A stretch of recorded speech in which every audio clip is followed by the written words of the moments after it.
My name is Lucy. I had pneumococcal meningitis in February 2016. My name's Jess and I was affected by meningitis in March 2020.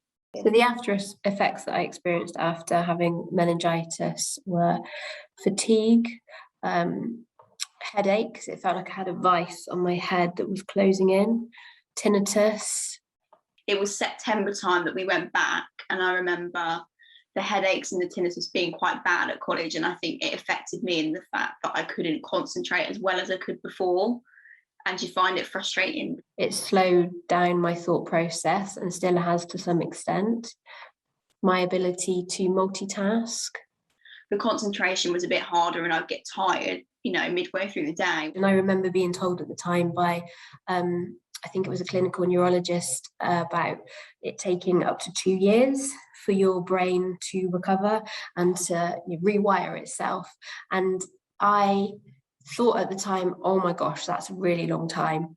I actually think now I'm still recovering. I think that it's a journey, it's a process. And I just remember maybe a month or so after, I was in the garden with my mum and I just said, I just don't feel the same as what I used to before. And my mum was just like, it's okay to ask for help if you think that you're not in a good place mentally. People aren't going to think any less of you. And that's when they diagnosed me with PTSD. So for us, it was a nice moment because it was a little bit like, okay, this is what's going on and this is what's making me not feel like myself. I suffered with depression. I suffered with very low mood and I guess loss of identity and not really understanding where I was going to fit in. You kind of need to accept what had happened to you. And I think for me, it's just not feeling as though I have to be as fast paced as I used to be, and that it's okay to do things a little bit slower than everyone else maybe. And it's okay to kind of be a couple of steps behind, but you're still going to get the end goal that you want. It just might not be as quick as you originally wanted it to be. First thing that I would say is just be really, really kind to yourself. Be really kind to yourself. Be really open and honest. And tell those people around you how you're feeling. Do not be afraid to get help. There are lots of support services and people out there that will be able to support you. I would just kind of say, take as much time as you need. Like, there's no rush with recovery. Everyone's different.